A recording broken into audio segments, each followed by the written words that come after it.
everyone, welcome to back my channel. I hope everyone is having a wonderful day. Before starting the video, please go ahead and hit the subscribe button. At Jabat, Diane tells Jack that last night was perfect. He's sorry the mood was temporarily spoiled by Tucker. Diane gushes about working together side by side with their son, and they kiss. Diane and Jack enter the office, where Kyle is already working.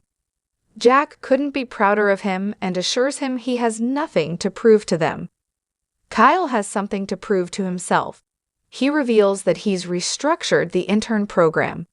Diane was going to work on that this morning.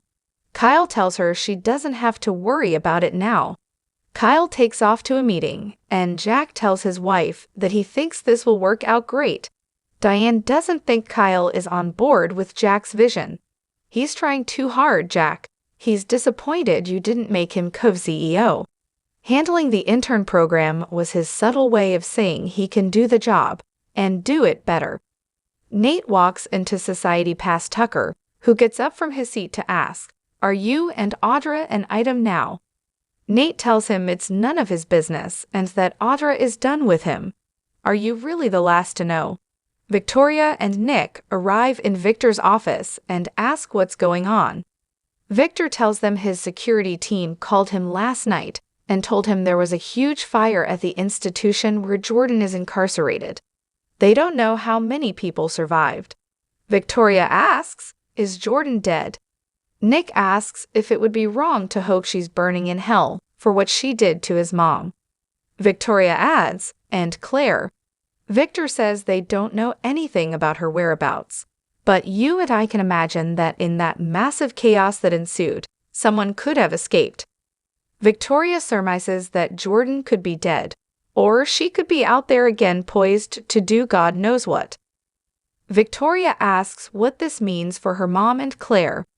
Victor recaps that she's insane and has a vendetta against their family. They all have to be on their toes.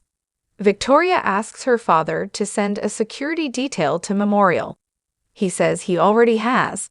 Victoria prefers that Claire not know they're on the premises as it would only upset her. Victor will take care of it. He reveals that he decided not to tell their mother as well. Victoria thinks that makes sense, but Nick feels they won't be able to keep it from her for long. Victor goes on to say that Nikki fired Audra. She found out about her drinking and offered her support. And your mother didn't like that. Nick worries about Nikki running Newman Media alone. Victor thinks she can handle it. All they can do now is support her. Nick adds, and pray that Jordan doesn't show up. Victor warns them not to tell their mother about her. Audra joins Nikki in her office at Newman Media and tells her she's cleared out her desk and handed in her keycard. Unless she's changed her mind, Nikki's decision stands. She realizes it probably seems unfair. Audra points out her work there has been exemplary.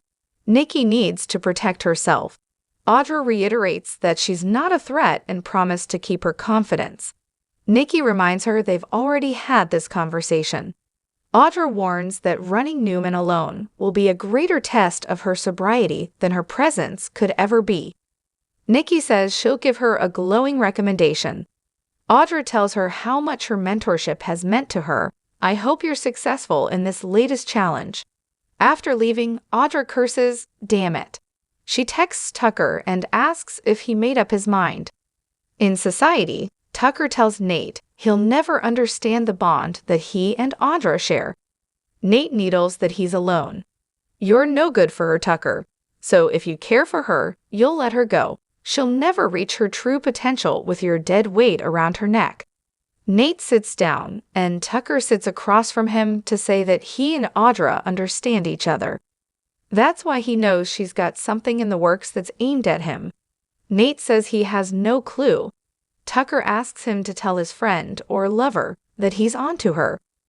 If you're thinking of throwing in with her on this little game, as smart as you think you are, you can't beat me. Nate calls Tucker a narcissist, and they spar verbally.